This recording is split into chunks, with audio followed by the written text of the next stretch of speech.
E aí, pessoal, tudo bem?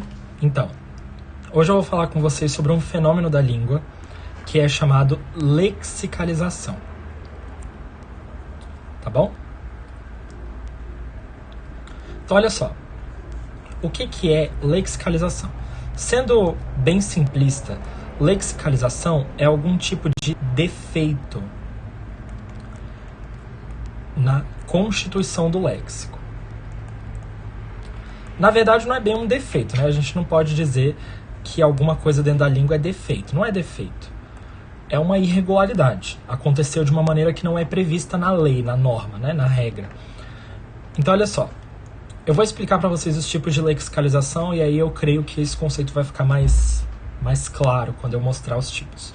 Então, o primeiro tipo de lexicalização que existe é a lexicalização categorial. Então, olha só. A gente tem, né, vamos lembrar aqui, a gente tem as RFPs da língua.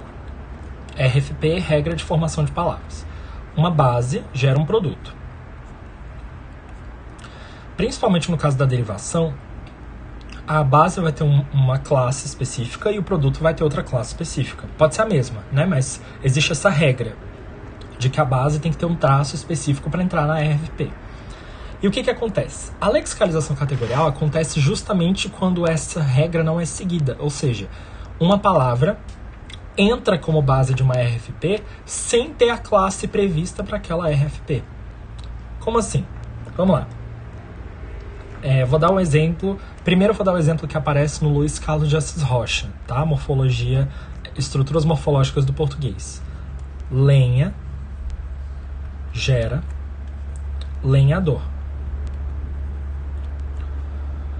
Por que essa forma daqui é lexicalizada? Por que ela é um defeito? Porque esse sufixo dor, ele é responsável por transformar verbos em adjetivos. Só que lenha é um substantivo. Então, como que lenha deu origem a lenhador? Né? Lenhador é um adjetivo legítimo. Mas como que lenha deu origem a lenhador com a adição desse sufixo aqui, se lenha não é verbo? Né? Ah, Roberto, na verdade existe o verbo lenhar, que deriva de lenha. Aí lenha gera lenhar, lenhar gera lenhador. Beleza. Isso é o que aconteceu na norma padrão. Mas o uso do verbo lenhar, ele é usado correntemente na nossa língua? A gente conhece esse verbo? Se a gente for pesquisar nos léxicos das comunidades, do português falado, é muito provável que a gente não encontre muitas pessoas que conheçam o verbo lenhar. As pessoas geralmente conhecem lenha e lenhador. Então, qual é a interpretação que nós damos hoje, contemporaneamente, à palavra lenhador? Que ela é derivada de lenha. É por isso que isso é uma forma lexicalizada. Agora eu vou dar outro exemplo que aparece na Margarida Basílio. Ele é ainda mais complicado, ele é ainda mais difícil de entender. Eu quero explicar o processo da palavra limpeza. Olha só, vamos pegar uma frase. Eu vou fazer a limpeza da casa. Então, eu quero que vocês enxerguem o problema que existe aqui. O que é esse a limpeza da casa? Se a gente for interpretar bem, a limpeza da casa, esse da casa tem valor passivo, certo? Ou seja, a casa vai ser limpa. Ou a casa vai ser limpada, né? Ela vai ser limpa. Então, o que acontece? Esse limpeza está indicando uma ação. Certo? Ele está indicando uma ação, o ato de limpar. Eu vou fazer a limpeza da casa, é a mesma coisa que eu vou limpar. Eu vou limpar a casa. Beleza? E qual que é o problema disso? O problema é o seguinte. Se essa palavra, esse substantivo, limpeza é substantivo, indica uma ação, significa que ele é deverbal. Ele deriva de verbo. Então, limpar gerou limpeza.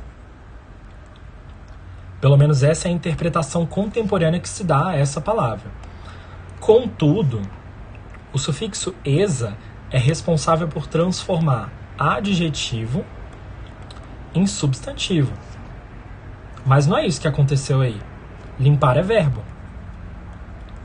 Então tem alguma coisa errada. Pois é, limpeza pra gente é um nome de verbal, porque ele é indicação. Beleza? Então é por isso que é uma forma lexicalizada. Então, esse foi o primeiro tipo. Agora vamos passar para o segundo tipo de lexicalização. A gente chama o segundo tipo de lexicalização prosódica.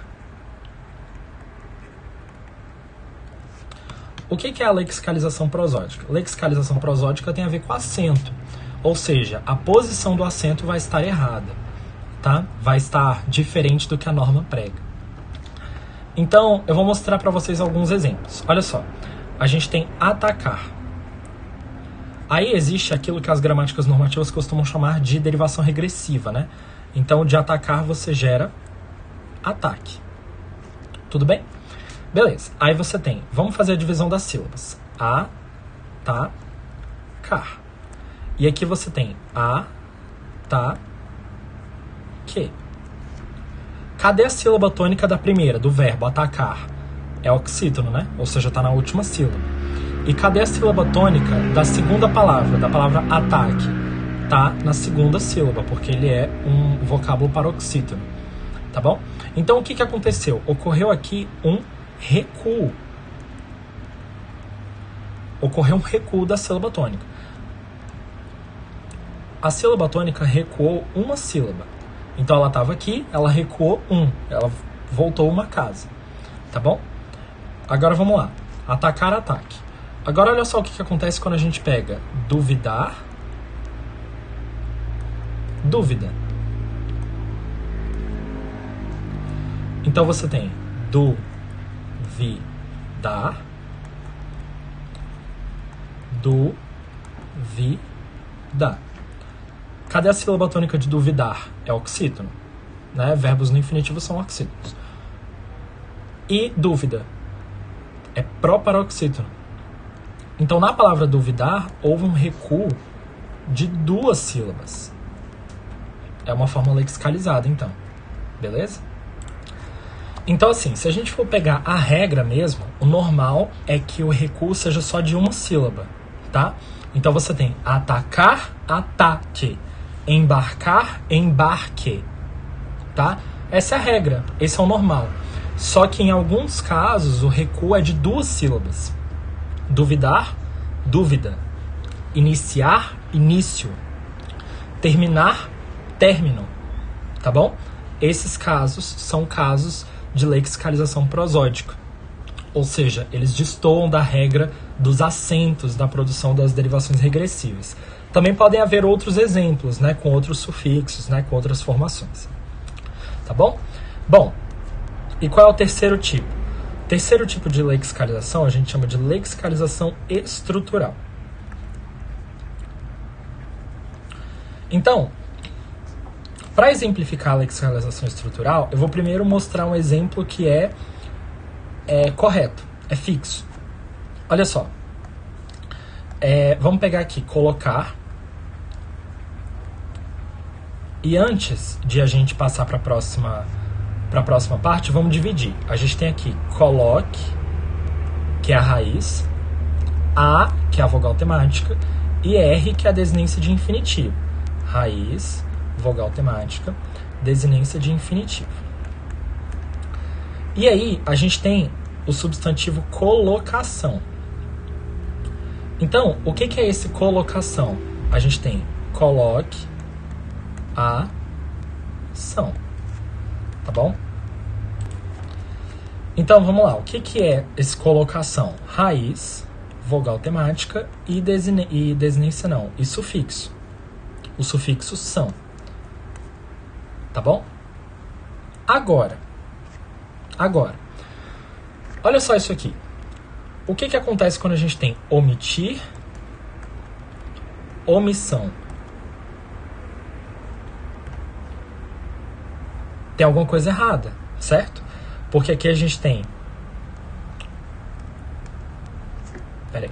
Aqui a gente tem omit e R, né? E aqui a gente tem omissão.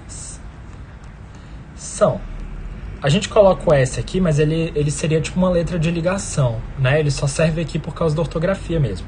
Mas na verdade é como se fosse assim: omissão, né? Aí esse S a gente costuma colocar entre parênteses, assim, porque ele é só resquício ortográfico mesmo. Aí a gente tem aqui raiz, vogal temática desinência, raiz, sufixo. Por que isso aqui é um caso de lexicalização estrutural? Porque essa RFP daqui, que usa o sufixo são, ela prevê uma estrutura para o produto. Só que quando a gente aplica esse mesmo sufixo à palavra omitir, a estrutura do produto fica diferente. Tá bom? É a mesma coisa que acontece, por exemplo, com decidir decisão. Por que não é omitição? Esse seria o jeito certo, o jeito regular. Omitir, omitição. Mas a gente que fala português sabe que omissão vem de omitir. Só que isso não é a regra. A regra é omitição. Por isso que isso é um caso lexicalizado, é um caso irregular. Tá bom? Beleza. Agora vamos lá. 4. Lexicalização... eu ia colocar prosódica. Lexicalização rizomórfica. A lexicalização rizomórfica acontece quando a raiz do produto é diferente da raiz da base. Então, por exemplo, cabelo gera capilar. Quando você adiciona o sufixo ar, cabelo vira capilar. Então essa raiz daqui é diferente dessa raiz daqui. E como você está executando uma derivação, o esperado é que a raiz seja a mesma, né? Mas não é o que acontece. A raiz mudou. Então isso é um caso lexicalizado, é uma lexicalização rizomórfica. Isso também acontece com nuvem, nublado. Bom, isso também acontece com dedo, digital. Roberto, mas digital não vem de dígito? Cuidado. Digital pode vir de dígito de acordo com alguns autores mais antigos. Mas se a gente for parar para pensar, o que é a digital hoje? É tudo que se refere a dedo, certo? Ponta do dedo. Logo, digital vem de dedo. Pra gente que fala português contemporâneo, digital vem de dedo. Tá bom? Então, claramente há uma lexicalização rizomórfica aqui. Tá bom? A raiz mudou. E por fim, a gente tem um tipo de lexicalização chamada lexicalização semântica. O que é a lexicalização semântica? É quando o sentido do produto não é aquele que era esperado. Por exemplo, você tem orelha. Orelha. E aí você tem orelhão. O que você esperaria que fosse orelhão, com um sufixo de aumentativo? Uma orelha grande. Mas não é. O que é orelhão? Orelhão é aquela cabine onde você faz ligação. Certo? Outro exemplo, camisa. O que você esperaria que fosse camisinha? Camisinha deveria ser uma camisa pequena, mas não. O que é camisinha? Preservativo. Certo? Logo, o sentido esperado por aquela RFP não é seguido nesses exemplos. Então, eles são exemplos lexicalizados, são irregulares. Tá bom? Bom, pessoal, é isso. Isso é lexicalização, tá bom? Vocês conseguem encontrar mais informações sobre isso no Luiz Carlos de Assis Rocha, tá?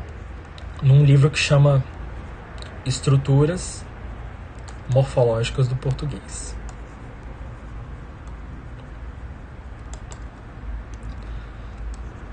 Tudo isso que eu falei aqui tá lá, tá?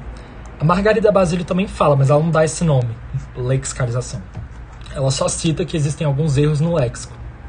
Tanto é que a Margarida Basílio tem um capítulo do livro dela, Estruturas Lexicais, em que ela fala: no léxico, o impossível Acontece. Aí é por isso que ela fala desse caso de limpeza, por exemplo, que foi um que eu falei logo no começo, né? Aqui, ó, de limpeza. Esse aqui. Esse exemplo aparece no livro dela, Teoria Lexical. Tá? Quem quiser conhecer também tem o livro dela, Teoria Lexical. Esse que é o nome. Tá bom? É isso, pessoal. Beijão pra vocês e bons estudos.